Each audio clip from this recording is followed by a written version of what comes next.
good to go. Okay, hello. I am here with Anat. How are you? Tell me all the things. Oh my God. No, I can't all of them because that will take a week. Uh, my name is Anat, and I am a artist, a mural artist. I live in Houston, Texas. I'm originally from Israel. Emigrated to the U.S. 17 years ago, 18 years ago this year. Been doing this for the last 16 years. Basically, accidentally, in a way. I never thought that I would be professional artist in terms of making a living out of art because um, I was told, like many of us, that you can't really make a living out of art. And that was my assumption. So I always saw it as sort of a hobby, but not something more than that. And life happened, and we came here, and we came under a certain visa. And then to stay here, we needed to apply for a different visa. And that was basically the only way to go. So it sort of became our gamble, and I applied for a visa based on what they call extraordinary abilities, um, which means that they give you based on some criteria. It can be that you're a good athlete, it can be that you're a good musician, that you're a good teacher, and also that you're a good artist. I just brought everything I've done since high school, to friends, to colleagues, to family, to everything. I just dumped everything on them and went with like a company that basically helps you basically submit the petition. And to my great surprise and joy and horror, I was granted a visa. And that meant that from that day on, I had to just do that. I had to just do art, nothing else, work for myself, provide for myself, doing art. At that moment that the visa is granted, my husband could not work anymore. He was my dependent basically, and so I just had to do whatever I could to pay the bills. I didn't think about murals at all. I didn't think that I was any good than any other people. The first year or two, I offered many different things like graphic design, web design, illustrations, whatever I could do or I thought I could do, and that people would be willing to pay me for. And murals was one of them because I painted a few murals for my son back home and for friends. And I was like, hey, let me just throw it in, like, in the umbrella of services. But very quickly, it became apparent that that would be my main direction. Because I noticed that I'm doing them fast enough and good enough. I mean, from the feedback that I got from the clients, that I could give competitive pricing. And then also because all of the other services that I provided or I offered could have been done anywhere on the globe. It could be outsourced to India, to China, to wherever, and murals have to be done on site. So that basically became my main direction, and everything stemmed from there. So I call myself accidental artist because it was like I never even had that dream. I mean, some people have that dream from the day that they're born, or soon after. I I was like, yeah, I'm okay with in art. Like some people are better in in music, some people are better in sports, some people are better in gardening. I don't know, and I'm just okay, so I can draw a little better, but I didn't really think much of it. Yeah. Oh, I love those stories that you just get pushed into it. Mm-hmm. You're like, well, here we go. It's like just like thinking back on like, if that wouldn't have happened, how much longer it would have taken, or just because Maybe you got that never. extra push. Yeah, maybe. Maybe. Maybe never. I honestly think that I would never have the guts to do it on my own. I never really thought that even today, after I would say thousands of paintings of murals that I've done, whenever like I'm in a group show or something like that, I always feel inferior. I feel like oh my god, I'm a total fraud. I'm a total like nobody. I mean, nobody's gonna look at my art. Oh my god. So it's just funny. That's so funny because everybody who's listening, go to her recent mural of strawberries. Your strawberry is huge and it's just plants everywhere. And you, from the backward shot, like say you're standing back, it looks like maybe like 20 feet or so. It looks real. Like it looks like it's so well painted, your soft colors. And it's just like, it's very impressive. It's a strawberry field or a strawberry Plant, farm just one plant. plant. Plants. Okay, yeah, and it's like yeah, it's for a strawberry business basically, and it's No, no, no, yeah. no. For a community garden. Okay, okay, I have this totally wrong. Okay, community garden with a strawberry plant on this giant wall, and it looks so good. So that's really so you don't feel like you can roll with the big boys of like Um, I'm self-taught. I never went to school for this. So everything that I learned as I went. And basically, my clients, my college was. I didn't even have to pay tuition because I was paid to do this. Sometimes less, sometimes not at all. But I still, it was on the run. I didn't stop what I was doing too. So I learned as the project came. I mean, I remember my first large mural gig. This guy saw my other stuff. I was advertising on Craigslist back then. It was funny. All kinds of weirdos came by. It's a whole story by itself. But he saw my work and he was like, "Hey, I want you to paint a mural for me." And I'm doing this. I'm building this bar on my own. So I cut bar slash events kind of place, and I want you to do the mural. And at first, he had like a very precise idea. And then I sort of visualized it for him, like a mock up. And he was like, "Yeah, no, I see now it's not going to work. Do you have any ideas?" So I worked on a design for him. And I was like, I told him right away, I'm very frank. And I'm like, "Look, I never done this size of a mural, and also this complexity. So what I suggest is that I give you a good price, you give me time, and if it works, great. If not, you just don't pay me or pay me less, and you just paint again and call someone else." That was always like my go-to thing. It's like it's only paint after all. You're not constructing like a bridge over a river or something like that. You're not really liable for people's lives. It's just a freaking paint. So we shouldn't take it like super super seriously. Obviously, I mean every job that I do like the best I can and then some. But at the same time, it's all in perspective. So yeah, so I'm very grateful, but I still don't feel that I am, I don't know, I just don't feel worthy. Maybe it's also a personality thing, so maybe I'm never going to reach that, and I'm okay with that.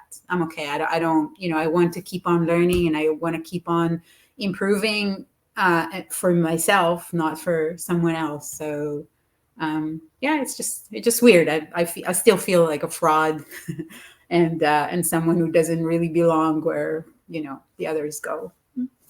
yeah, no, I think just looking at even like the hyper realistic stuff that people paint, I mean, I think all of us are like, whoa, that's that's intense. And just like there's a never ending level of leveling up too. No, But it sounds like you're not gonna get to that level of like thinking your shit doesn't stink that some artists no, can no, no, no, no. do. And also, it's not. We see it obviously. Those who paint towards realism. I would say. I wouldn't say that my stuff is realistic or hyper realistic, for sure not. It looks the part, but that's it. But I think that we get it wrong in thinking that that's the only way to go. There's so many other ways to go.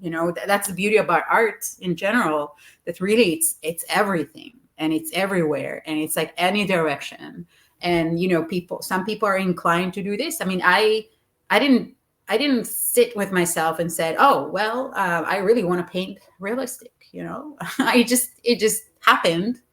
I'm good at this. However, I'm not good at other styles, or sometimes I really struggle when people want me to do something that is not, and I tell them right away, I'm like, no, this is what I do.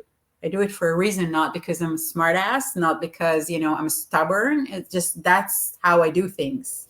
So it's not even about getting better in that. I think it's more, I don't know, finding my way, or finding more challenges, or I don't know even how to say it. I'm not ever looking to be like hyper realistic or anything like that. On the contrary, I really want to have less detail that looks more, if that makes sense, because Mhm. that's how I paint. So I'm not looking to complicate things for, no. Yeah. Do you have any tips or techniques that you use to get jobs done faster? Simplifying, for sure. Okay. Simplifying. Sometimes that simplifying can happen beforehand, like on the design table, basically, or when you design things, you can kind of just omit things or details and stuff like that. And sometimes, and also either sometimes and plus, on the wall, you basically have to decide which details you're going to bring up and which details you're going to ignore. Definitely don't have to put like every, like that strawberry plant that I painted, there's a lot that is missing, like a lot. I just made it look the part without going into anal details. It's just not going to translate well. And believe me, I tried at first, like, to do all the veins of the leaves and stuff like that. But when you get into too much detail, sometimes it does not look good. It does not look the detail. So I think that's the tip that I would give, is to not go all the way in, but kind of try different approaches. Many times the simplistic approach and just a hint of that detail works a lot better than the whole detail. So true. So true. I think that was one of the hardest things that I had to remember from going from canvas to murals. It's just sometimes you just like slap your brush on there and slap a highlight, step back, and it's like, oh, that looks That's it. way better than if I were to have blended it Yeah. down. Yeah. Okay. How are you getting jobs? How did you get jobs in the beginning versus how do you get them now too? Uh, so I was advertising on Craigslist, which got me a lot of weirdos. And then Wait, what year was this? Were you advertising on it was, Craigslist? well, I started in 2008. So it was 2008, 9, 10 that I would advertise on Craigslist.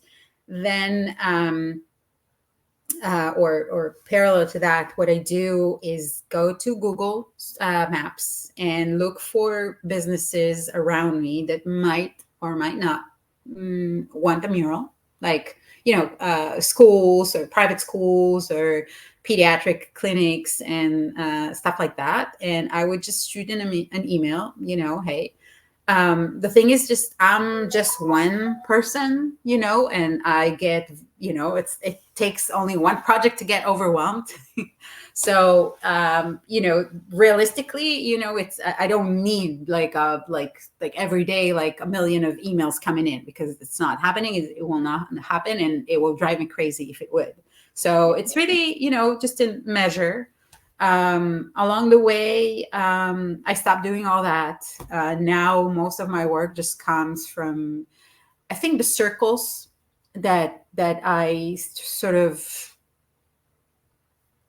gathered, I would say, or became a part of, because along the way I started also doing chalk pieces on the floor, and participating in festivals, in street painting festivals. It's called like chalk. So I started kind of knowing more people, like street artist circle, and then chalk artist circle, and then mural artists, and then local artists, and international artists. And all those circles basically are networking. I'm I am not, I am a hardcore introvert. So I don't go to like networking events and stuff like that. It's really hard for me. And I decided long ago, I'm like, okay, it might take me a little more, but I'm not going to do this schmoozing thing, because it's just not, just so not me, and I just suffer, like really suffering.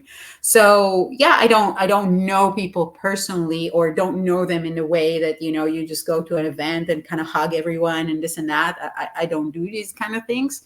But when I work, you work, and then you meet more people, and then it's like your circles basically enlarge or get bigger and bigger, and some of them intersect. And so I have enough work that's coming my way, thankfully. And yeah, basically, that's how I Nice. do it. You've hustled and now you've hit that point where people I come to guess, you. yeah. And also social media, I think, very much. Okay. Yeah. Do people mostly reach out to you via Facebook or your website, or how do I they wouldn't contact? know, because I don't know if they, go there and then they go to my website and then they're like shooting me an email. So I couldn't tell. I don't know if how they do it. Um, I mean, I don't ask. What I did with my social media, which is maybe important for people as a tip, I, for years and years since I started, I continuously posted stuff, new stuff, even if it was small, even if it was things that I've done on my desktop, on my desk. It's not about, and I didn't do it because I just wanted to be there. I did it because mostly, and don't laugh, because I'm self-taught, and because this sort of happened to me, it felt that if I don't do this thing daily, the magic might leave me or might be gone. So when I didn't have a lot of work, I just sort of had to do it every day. And so even little things. I mean, even I'm talking to you about sticky note art that I used to do. Little things like it just. I look back and I didn't do it like on purpose, but it just happened that I was always there in the social media world. Always posting once a day, not like constantly, not like every hour or so. But I think that basically made me um, visible more than others, I would say. People saw like the development or the progress, if that makes sense. I think. I mean, I'm not, obviously I'm not an expert in social media, but that's what worked for me. So I'm really trying to continue with that, like post new stuff, not over post, not overshare, not like, and do things in a positive manner, sharing my story, sharing my experience for people to learn and also to be amused by, because I think some of it is amusing. So yeah. I was very amused by your recent stories that you've been sharing. Can you share some of your lessons learned? Oof, there's many, many, many lessons learned. We Basically, love good stories. every project is a lesson learned if if we're attentive to it and if we listen carefully. Obviously, I think one of the biggest things that we all struggle with is pricing, pacing, how we make a project viable and worth our time and our hustle. For me, I don't know how, but it was pretty easy to figure out from the beginning, because I can see that many people kind of don't know where they're going with it. For me, it was pretty simple. If I can provide a good product in a short amount of time, I can give a good price. If Mhm. not, like for example, back in the day, I had a friend, still a friend, that he's a studio artist. He does a lot of canvases and stuff. He has all the time in the world to do stuff in the studio. And then he was like, Anat, I really want to do murals. This friend of mine, basically, he wants me to do this mural. I'm like, great, go for it. All right. A month after, I meet him again, and he's like, yeah. So I did this 10 by 10 mural, and it took me a month. And I'm like, what? It's like, well, it was in the afternoon. So I went here and I went there and and then it took me a month. And I'm like, yeah, probably you're not a muralist, because you have to understand, first of all, that you can't be in someone else's space for that long. It's just not feasible. It's not going to work. And also, if you don't have it in you to hustle and do things in a timely manner, then definitely not for you. You cannot. It's not worth your time. It's not worth the client's time. Nobody's going to pay you for that. end of time, end of story.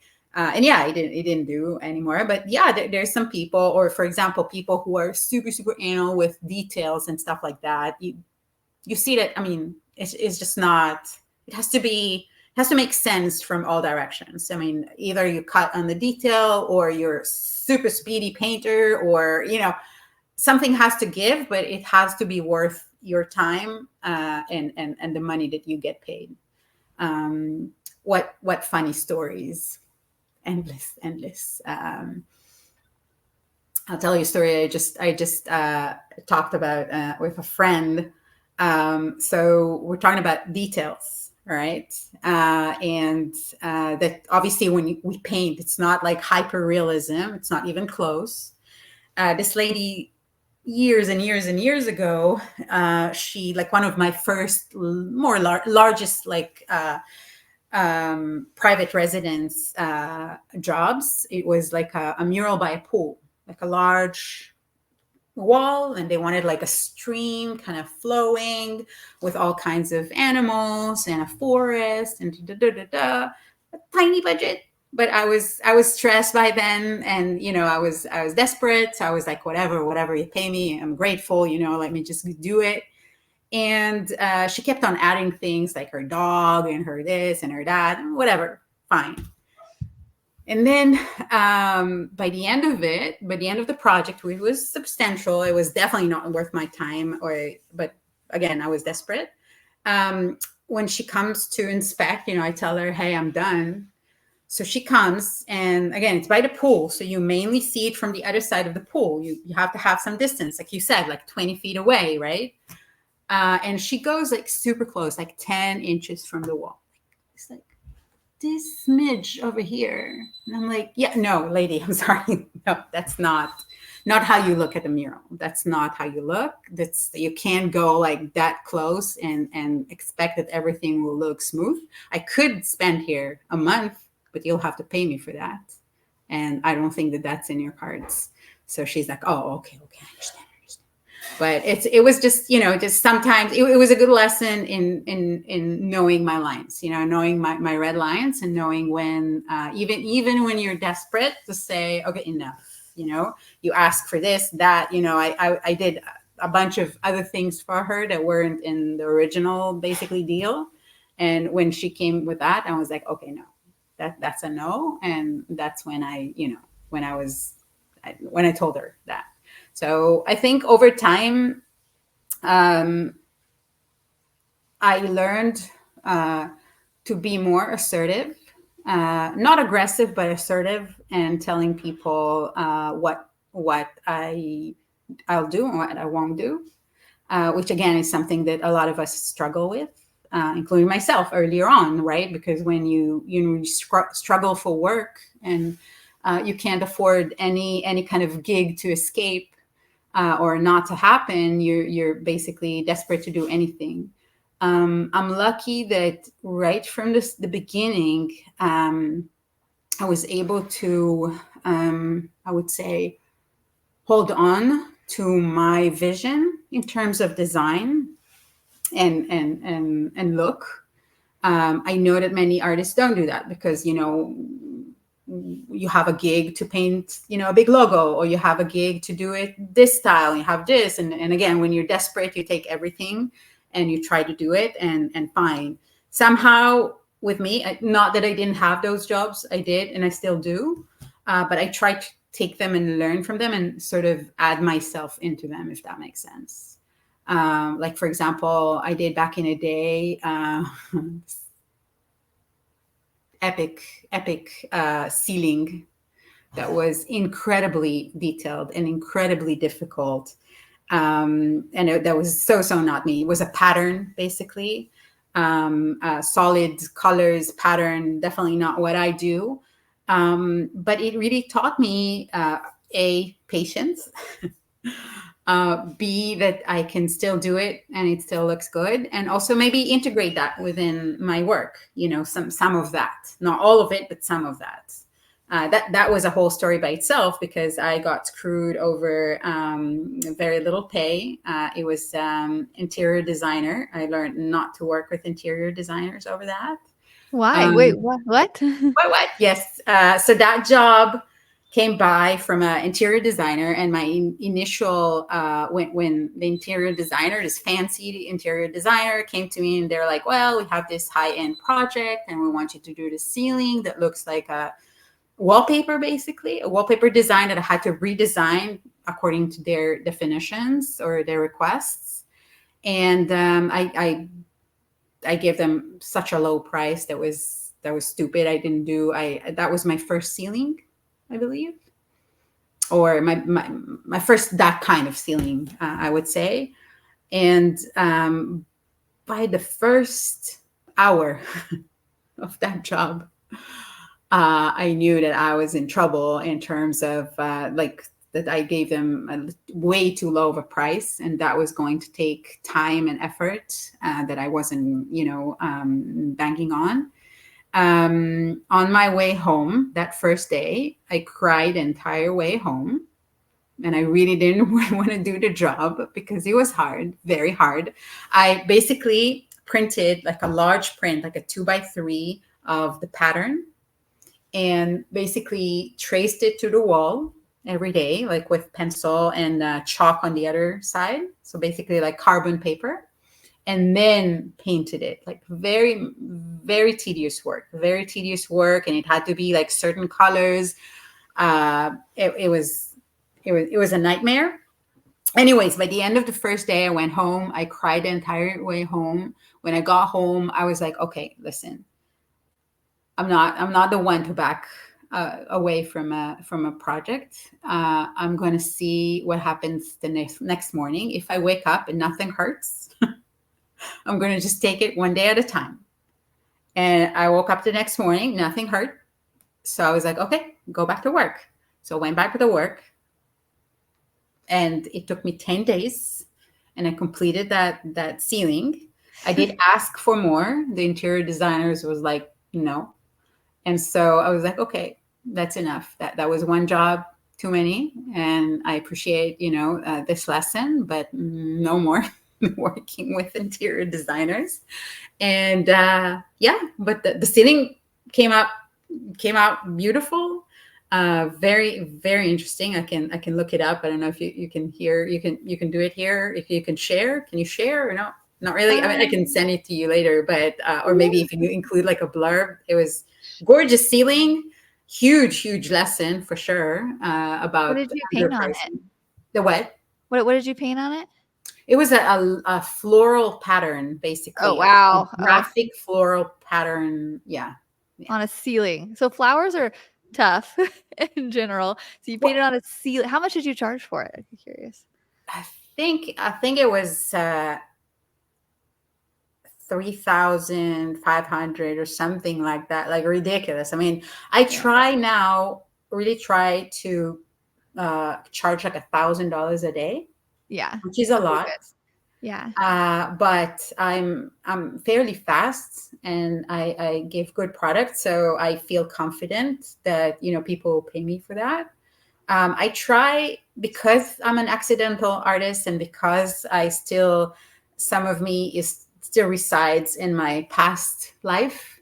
I still feel a little guilty for charging that much, but at the same time, very grateful. That I'm at this place that I can do that. And provide for my family, help my son, help other people. So I try to do good by that, and not just count the money.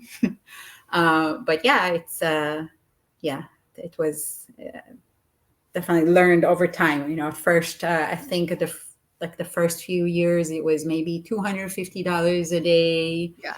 Then it grew to like 500. And then you kind of get a little more courageous to ask a little more. And when people tell you yes, you're like, okay. You're like, okay, great, thanks. Yeah. Did you, just to talk on raising your prices, because this is Mhm. a question I get asked a lot. They're Mhm. like, can I raise my prices right now? Do I have to wait till January 1st? How do you know when it's right to raise your prices? What are your thoughts on that? Yeah, I think it's a personal decision. I don't think anyone I mean, it's not that we have to publish our prices, it's like Yeah. we deal with clients. So many times also it depends on the client. Some clients are, I don't know, charity organizations. Sorry, there's going to be some cats on the way. Good. So sometimes it's charity, or sometimes, it's I don't know, entities that don't have a lot of money, so you can give it, either do it for free or for little or for whatever. And then there's people who have a shitload of money, and you're like, okay, well, you can afford it.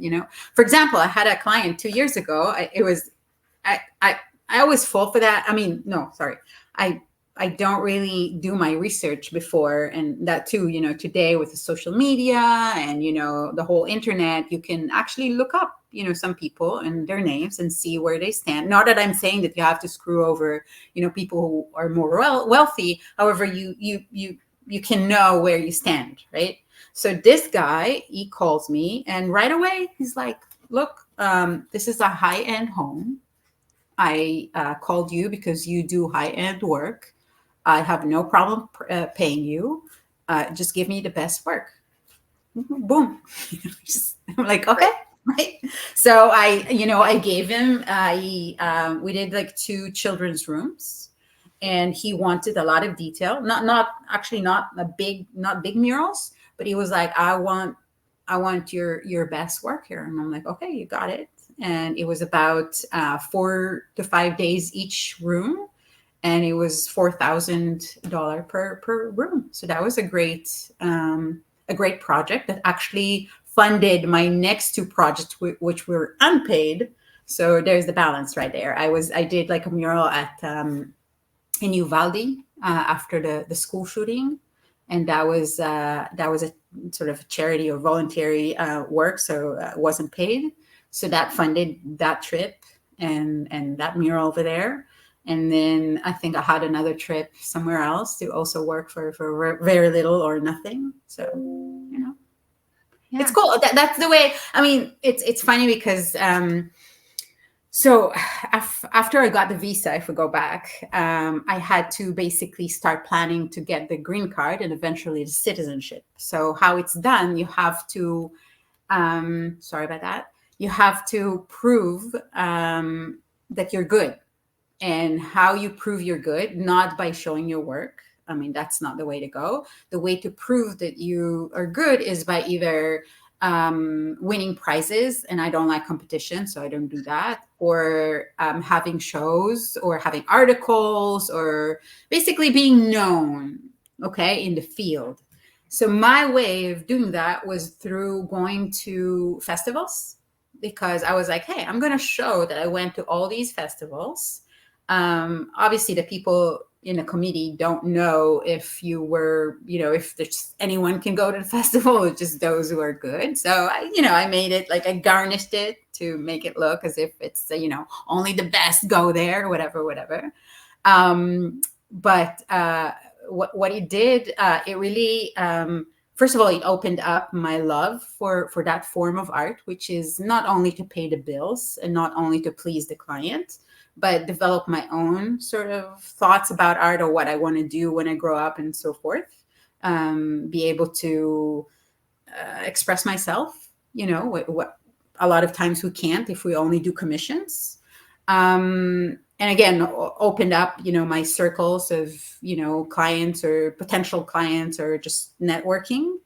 Helped me really pace myself, because if you have a festival that has only 2 days, you can do it only in 2 days. You can't have a week. You can be, oh, well, I don't feel like it now, So, so yeah, I mean, I just developed this love. So I am a full-time artist, and my hobby is also art, or doing street art. So I'm a full-time mural artist with a hobby of street art. So a lot of times I do projects that are not paid for. Basically, street art is what I call free murals.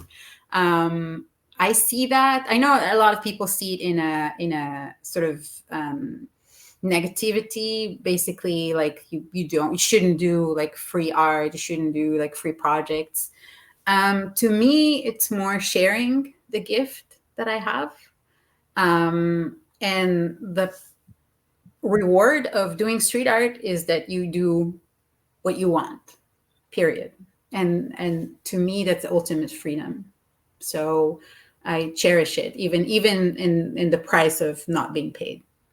So if and when a project like that comes along, I mean, I have my own red lines. I have my own conditions.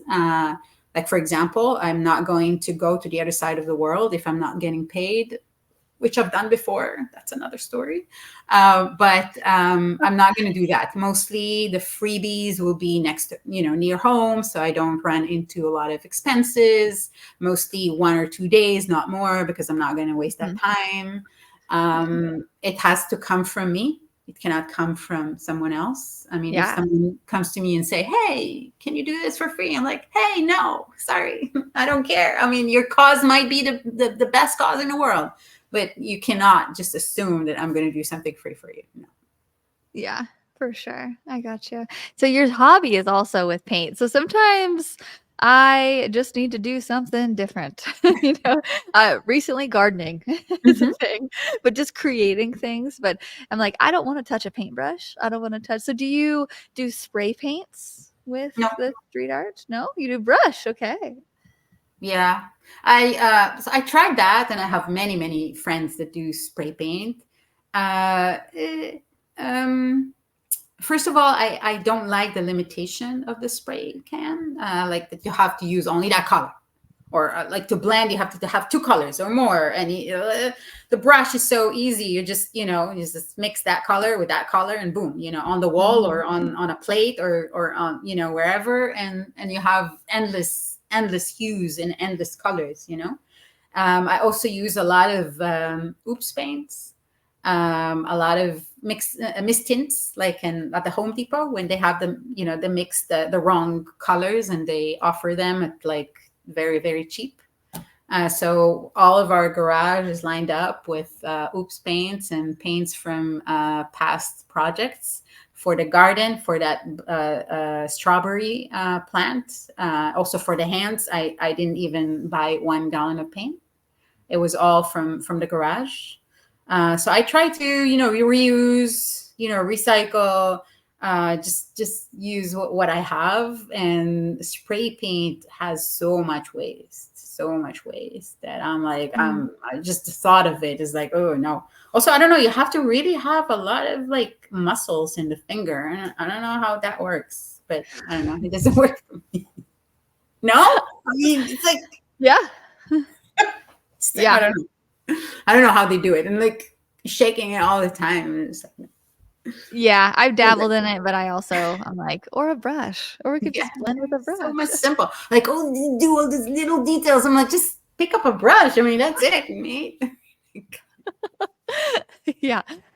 Okay, okay, so tell me some more stories. So I know Oh you're Lord. full of them, so I'm All right, like, let me tell you. I think the best stories that people like to hear is like stories where we get screwed up because it's yeah. like it's just funny and not funny at the same time, but it's a good lesson.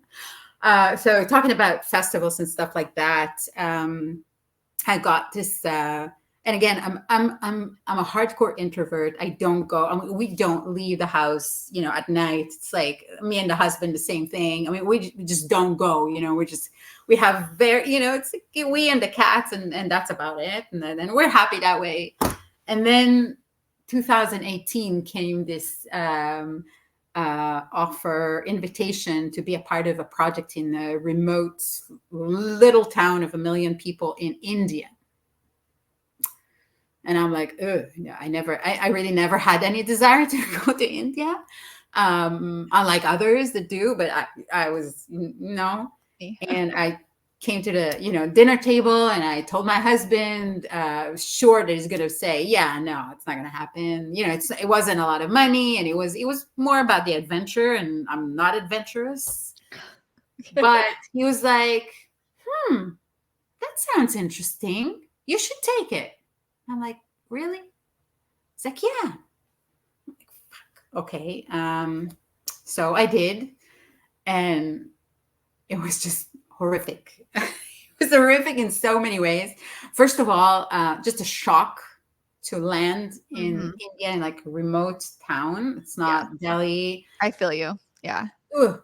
Okay, that was one. Then the wall was a retainer wall of a I wouldn't say a highway, but closest. I had to work at night, uh, filthy, hot, humid, at night with no lights. Good thing that I had the from Costco like headlight, you wear here. At the first night, it was a 28 feet tall wall by 70, I think. So it was a huge wall. The first night, they brought me this early 70s pickup bucket truck with like a single bucket truck with Mhm. with an operator in the bucket. So I had to go inside with a man that would take me wherever I had to go in the wall. And that's how I started a mural. And it was pretty interesting. And I was at the first after the first night, I went to the organizer and I'm like, look, it's not really my thing, At first, they really wanted me to go on the bamboo, scaffolding stuff that they have there, and I'm like, look, I didn't come all the way here to risk my life. I'm sorry, it's just not gonna happen. I can stay here until my flight back, no worries. But you're not gonna get any climbing on those things. Um, I'm asking you to get me a normal lift, like a modern lift. So after 2 more nights, the third night, they brought a lift, like a more modern lift. That was one of the lifts in the airport. So every night, the operator had to drive it to my job site and operate it at the job site with me. And somehow the wall got done, which is a miracle. By the end of the project, after we got home, they didn't even pay us the rest of the money. So that was both like a horrific. I mean, just conditions beyond like measure. And then they didn't pay us for it. For the little that they had to pay us, they didn't. So I was like, okay, that's not gonna happen again. Yeah, you're like, "That's a lesson learned, Yeah, check for sure. mark." But the lesson that I learned actually was that in spite of all that, I was able to finish the mural the way I wanted it. I mean, I was able to fulfill my plan, which for me was huge because I was like, if in those conditions I was able to perform and still, do what I wanted to do, then I can do it nearly everywhere. And to this day, what he does to me, like when I like in a bad mood or when I'm bitching or when I have it hard, I go back in my mind to that particular project and I'm like, oh, but it's not that. You know what I'm saying? So you feel so much better all of a sudden. You're like, no, you're bitching for nothing. Just don't. You just work. You're a lot better here. So yeah, so that kind of it acts like a certain low that you can always only go up, and it really helps with perspective because sometimes we're really in this place that we feel miserable or we feel like stressful or we feel like all kinds of feelings in that moment. But then if we open up and look at the bigger picture, then it looks different. So that project really forms that perspective that really gives me that point of measure in a sense. Yes, exactly. I definitely can attest to that as well. I have had a similar, experience. I went to Ghana and, like, Mhm. deep in Ghana, and I volunteered at a orphanage teaching art, and similar. Yeah, it's the shock. It was really hot. I wasn't doing anything the majority of the time. I was like, "Why am I here?" Like this, and I ended up leaving early because I was like, "Guys, this is fun, but not really. Like, Yeah. this is not." How Um, many? I mean, how long did you stay there? it's like a week, and I Yeah. was supposed to do like 2 weeks or whatever, but it was like It's like, okay, I'm just gonna go to Morocco now or something. And like everybody in Morocco was like, whoa, this place is like so dirty. And I'm like, I just came from Ghana. Like this place is great.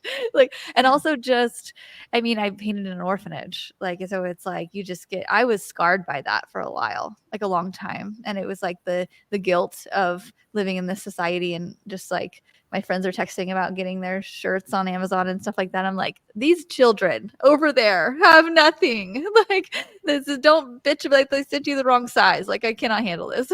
But it just even like working away from home so much now. Sometimes when I'm like, oh, I gotta go do this thing and it's taking longer, it's like, oh, at least I'm not on the road away from my family and my friends. Like Yeah. this, I get to sleep in my own bed at night. Like, okay, this job isn't so bad. So perspective, just to echo what you're saying, Mhm. is It's I so totally super agree. important to have, because really sometimes we lose that perspective and everything seems so narrow and so about, a certain thing when actually, there's many other, things that or factors that go into. So, Mm.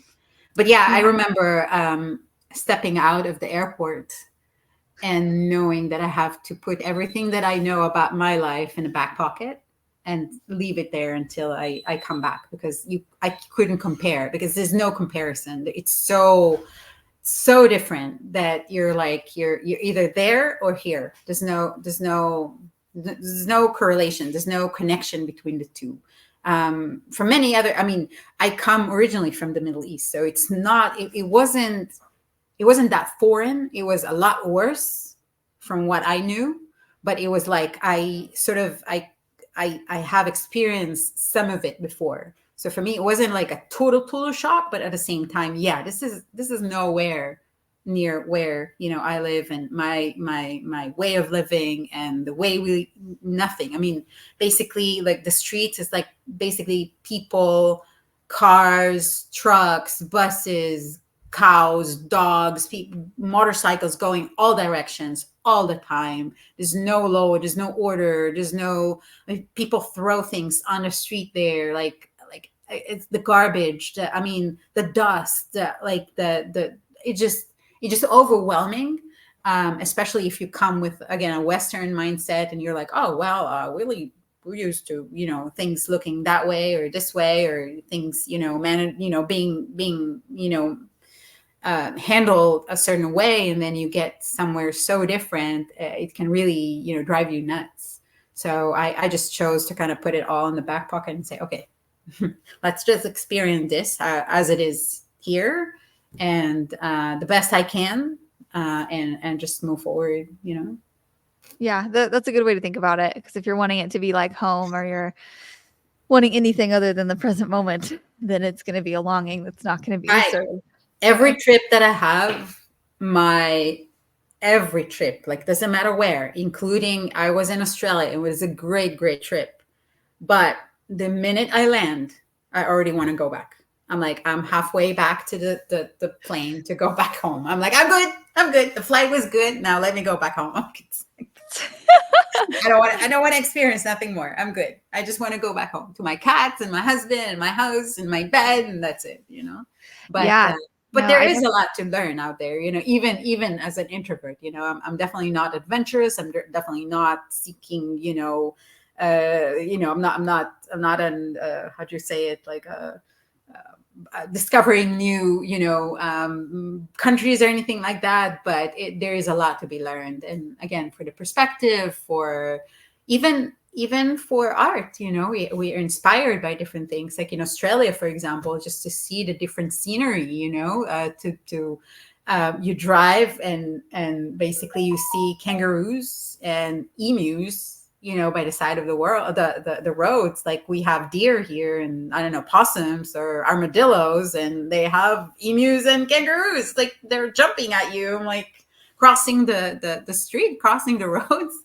It was so funny. It was so strange, and like you're in Jurassic Park or something like that. So it was fascinating. It was a great trip. I really enjoy that. Aside of being so far away from home, but you know. yeah, there definitely is something about just being so far away, especially. I'm not a big traveler, a solo traveler anyway. I am a very adventurous introvert. So it's like, and so those just don't go well sometimes. And like, there's several times where I would be somewhere and even with a couple friends, and I was like, okay, let's just take a breather, take a break. We'll just go back to my hostel or wherever we're staying at and just take a nap or Mm-hmm, something. And then mm-hmm. let's try this again. Like Yeah, it's just, take a big it's a breath, lot. and yes, Yep. for sure. Yeah, happens to me every time. I'm like, yeah, why did I want to go here? Not sure. It's romanticized, like, traveling is so romanticized, and Hmm. the photos online look so great, and it's, like, in the what Instagram sees, right? But behind the scenes, it's, like, I mean, there are a lot of fun spots, but there's also just a lot of anxiety in traveling that I I doesn't mean, get talked about. I travel for work, and then if I have, and then sometimes I add a few more days, or if I can enjoy the place. But my excuse is primarily for work. So Oh, yeah. work, paint, whatever. I mean, work. I call work, but it's not always compensated. So it's more about painting, you know. So Yeah. it was. So I can justify my, I would say, unusual, adventurous self in basically painting first. So I fulfilled this part. When I fulfilled this, I'm more open to do something else, which was happening in Australia. But yeah, I mean, all of my travel has been work related, and I'm happy that it's that way. Yeah. For sure. Yeah. Well, to wrap this up, do you have any little bit of last tips for artists who maybe are just starting out and they want to get to where you are one day? They want to have some Um, crazy, crazy experiences and paint big things. well, first of all, I think a lot of people. I see some questions by at that Facebook group. It's like, well, how can I get my first gig, or how can I get experience, something like that. My first murals were at home. You know, the Mhm. garage wall, my son's room. You can take, if you can't paint on a wall, you can take like a big plywood, you know, panel, and paint on that.